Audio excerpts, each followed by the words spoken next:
Hello everyone, Parader here, and welcome to episode 1 of Total War Attila.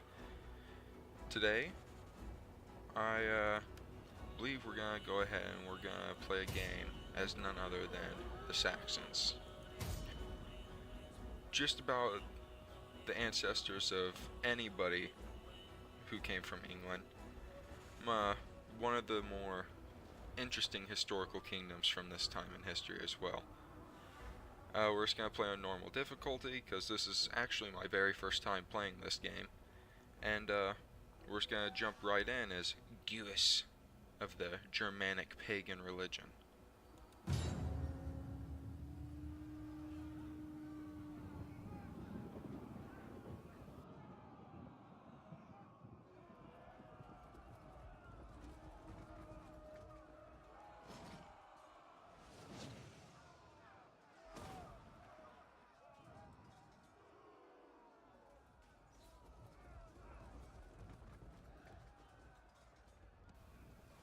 That horse looks like he's just about to have a conniption fit. Looks like he just came everywhere or something. And that guy's like, yeah, I'm gonna stick it in. Serious time. The air was filled with smoke and blood. Rome was weak.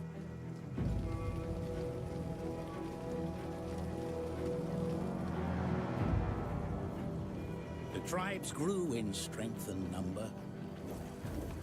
Their roots went deep, and they felt the earth's blood pounding through the land.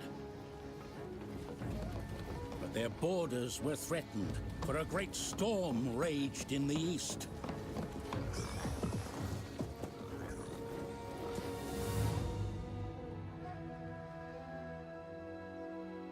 One by one, the tribes scattered as seeds in the wind.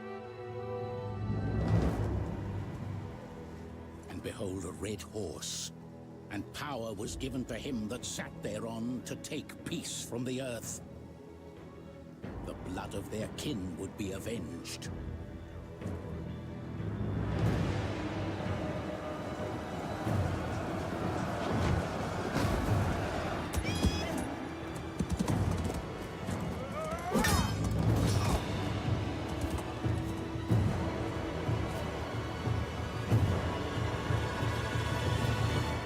Great hunters, they tempered their blades in Roman blood, and saw their once mighty walls reduced to dust.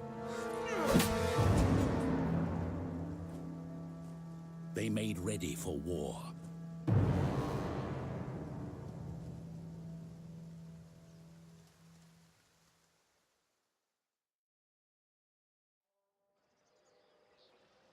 The South is in turmoil, distracted by petty conflict and the westward migration of the Huns. Therefore you should look elsewhere for opportunities. Rome has all but lost its grip on Britannia, ever threatened by Celtic aggression, so you should have no trouble establishing a presence there. A long cold creeping from the north is also driving its men into action. They are formidable warriors, and could pose a great threat should they raid or attempt to conquer the mainland. Better, perhaps, to take the fight to them instead. Fight, win, and prevail, so the Saxons can carve their place in the annals of history. And we shall do just that, as we prepare for war. Objective: they made ready for war. Survive until the following date, spring of 400. Well, we are in the spring of 395 right now, so we'll try our best. First things first, let's go ahead and get some research. We're gonna go goat pens first. We're our community property, so we can build goat pens. I really want to get a really strong, just base economy going up. That's usually how you want to play most Total War games. You really want to build up a strong base economy before you ever want to go on any huge campaigns. Who do we got here? Alright, we got Gewis here. We've got 3 Saxon spearmen, 4 Nordic bands, 3 Nordic bows, and 2 Nordic brigands. Well, first thing we're gonna do is before we do anything, we're gonna go to diplomacy. If a faction's initial offer or demand isn't Angles. quite what you had in mind, you With can use the military access counter-offer and a option to non-aggression enable pact. further negotiation to take place, rather than Kinda wanna simply kill you rejecting guys. it. What about the Longobards?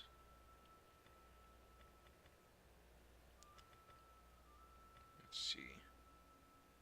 We're not really on good terms with them. Are they go on good terms with anybody? No, who I really need to attack is the Franks. But they're stronger than me right now. But it'd be really nice if I could kill them. And I can just unite Frisia. Ah, the angles. Really an easy target here. Tell you what we're gonna do is we're gonna build up Gewis' army. Gewis. Lord Gewis. We're going to get not pikemen. I'm pretty sure pikemen have really been nerfed in this game from Rome 2. I really think they went through. Yeah, poor armor, low health. Yeah, these early pikemen are terrible. Nordic levy is probably the way to go. There is no finer ending. We're gonna go ahead and build up 3 of them. In the Icicles of Blood. As for this navy, the Wolves of War, we're gonna move on down to here. And we're gonna begin to start taking Camalodunum, but before we do that... When you selected a faction, you also chose a family or party to represent within its political system. Your faction leader is the head of the party you chose. The influence of each party member affects its overall power. Winning battles as a general and completing construction projects as a governor may increase influence. The popularity of your party is the sum total of its members' influence versus that of the opposing party.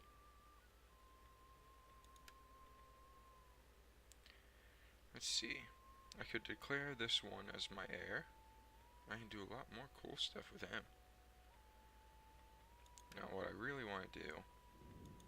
Faction leaders So have a marry number of him off. personality traits that may influence how they deal with others. Traits are listed under their portrait on the left-hand side of this panel. Mouse over them to reveal further details. When a faction leader dies, his replacement may have a completely different personality, which could radically change their diplomatic relations. I'm pretty sure, though, in order to marry people off in this game, if I remember correctly, you have to propose a bride from another faction or something like that. We'll figure it out. But before we do anything, we got fighter, master planner. Well, I can't appoint any of these guys as nobles, apparently, or as companions. But I can with these men. We got statesman, general. We'll do Horsa. I don't remember if I drag him over. No, I just... This character is instigate a political action. Sounds good. Alright. And we're just gonna move straight on in. Unless I can recruit. No, I can't recruit. We're just gonna move in. We're gonna take Camalodunum. This piece cannot move any further now. A very large army or fleet spread over 2 or more unit stacks may not be able to fight as a single force. A faction can field a maximum of 40 units at one time across 2... Let's see. We've got Virius Ulius Marcellus and some other dude. This is an easy battle. There's no reason for us to fight. So, first battle of the Saxon campaign. We're just gonna go ahead and auto-resolve it. Doesn't look like it's any difference any other way, so we'll just go aggressive. We're Saxon warriors for Odin. Or Woden. Let's see, we lost 387. We probably could have done a lot better than that, but whatever. Liberate? No. You kidding.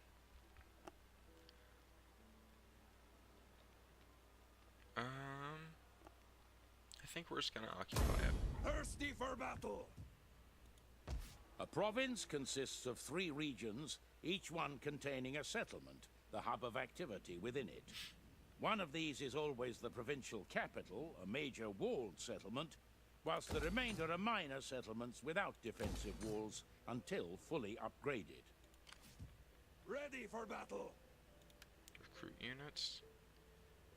Come! Fight for us, lads! And we'll recruit 2 more Nordic levies. That sounds good to me. We're going to start replenishing a little bit. Actually, we're just going to go ahead and we're going to recruit all the way up. That way, so hopefully we can push up. Maybe with a 20 stack. I don't know how strong they have London defended, but maybe we can push through and take Londinium and just go ahead and secure this entire section. Or province, region. But, we'll have to see that next turn. For now, let's come over here. And we've already got this army, the Icicles of Blood, once again. We have them recruiting. Let's build up... As the main administrative center in a region... I don't want to hear that. Let's build up our capital. Sanitation and food, not bad, not bad. Fields, goat herd, pastures. 30 wealth. 175 wealth, but we don't have the money. Or yes, we do. That's how much we're making. We have the money. And pastures. I think we're gonna go goat herd. Or maybe pastures. They're both 1275. This one produces more food. This one produces a little bit more money. Nordic mounted raiders, Saxon mounted warband, skirmishers.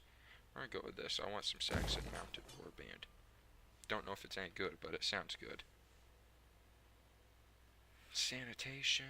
I don't think that's really a big problem right now. What do we need for this? We need bailiffs. Oh, that's way down the road. Can we expand? We sure can. Hunting grounds. Artisan's Lodge, Hunter's Shrine, Town Center. Yeah, we're gonna go Town Center. We're gonna get that public order and commerce bonus. And I think that's it. Go ahead and intern.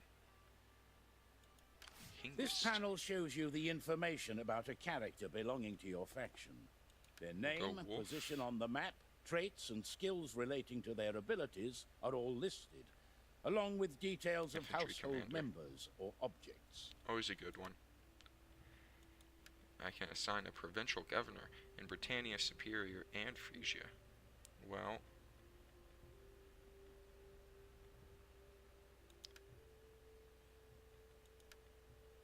we'll put Godwine there because he's a planner. I already have the maximum number of governors. Alright. Then we'll take what we can get. That's not what we wanted at all. We want that. I can issue an edict.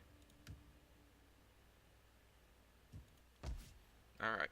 Remember, like I said, this is my first time playing this one, so it's a learning process for everybody. Research rate, public order. Yeah, that sounds good. I really want to get some research done. I really want to get ahead of the game on everybody else whenever it comes to research.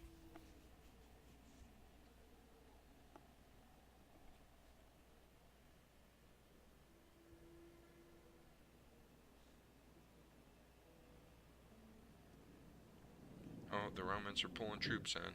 I don't think they're going to Words let can us. be all that is between people, but we would like trade as well, if you agree it. Sure. I won't kill you guys yet.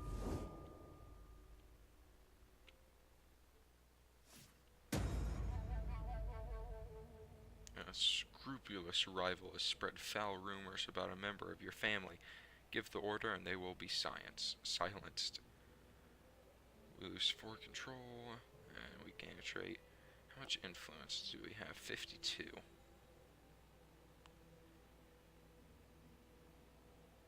Isn't that my son?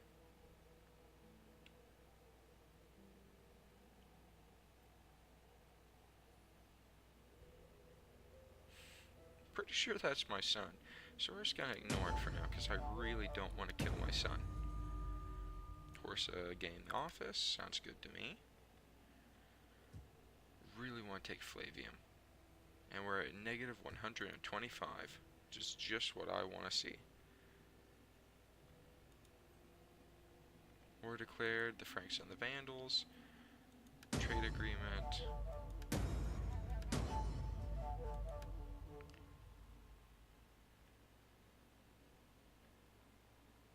Let's see, where are the Vandals at on here? Down here. They are a horde. Yep, they're a horde. Let's see, who are we at war with? Just the Romans? Indeed. Alright.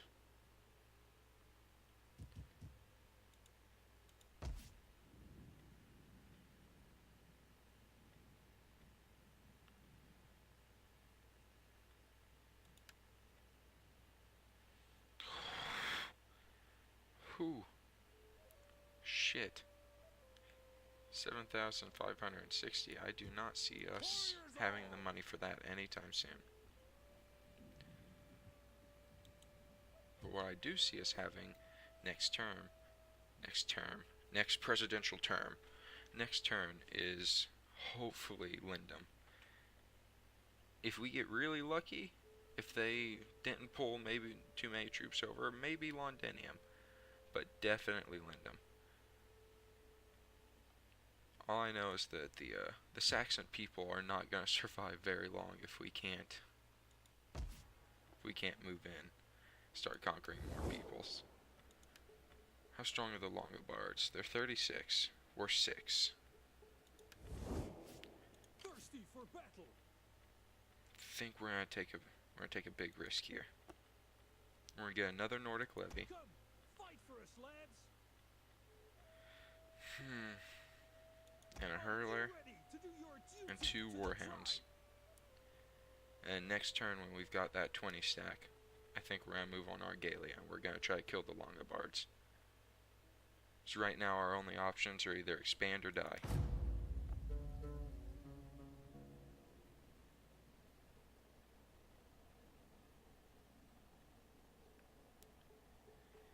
Oh, how great it is to be a Saxon named Gis.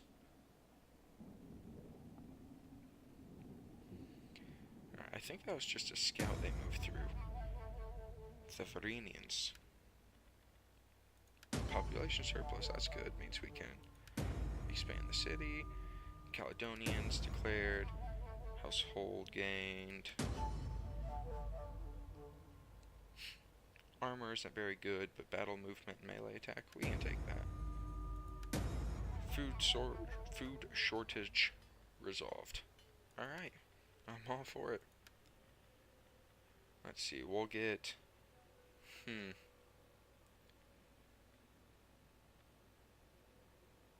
think we're gonna go ahead and we're gonna do labor service, and then we'll do local traditions. Then we'll start moving towards military research.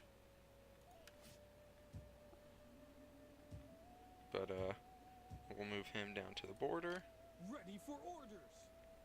Take these guys. Move them down to here. We're gonna scout out Londinium. What's this stack look like? Yeah, 7 stack. Garrison details. Oh, baby. We can take Londinium. Londinium's ours. Let's move in for the siege. The order in which reinforcements take to the battlefield can be determined by left-clicking and dragging units. Shut up, advisor. We're gonna continue that siege. Let's see here. I don't know how to recruit people. Recruit agent. Okay, just like agents are recruited directly from a province via the recruitment and I do tab. not have the buildings. Recruitment is instant. Shut up. Well, I guess that's where we're gonna call it here. That's a good start. We're about to conquer Londinium. After that, England's basically ours. Hopefully we can take Argalia, start expanding more into Germany, and then after that we can take the Angles and we can take the Frisians and unite our empire. But until then, hope you guys have a great night. If you enjoyed the episode, leave a like and subscribe, and I'll see you guys next time. Enjoy!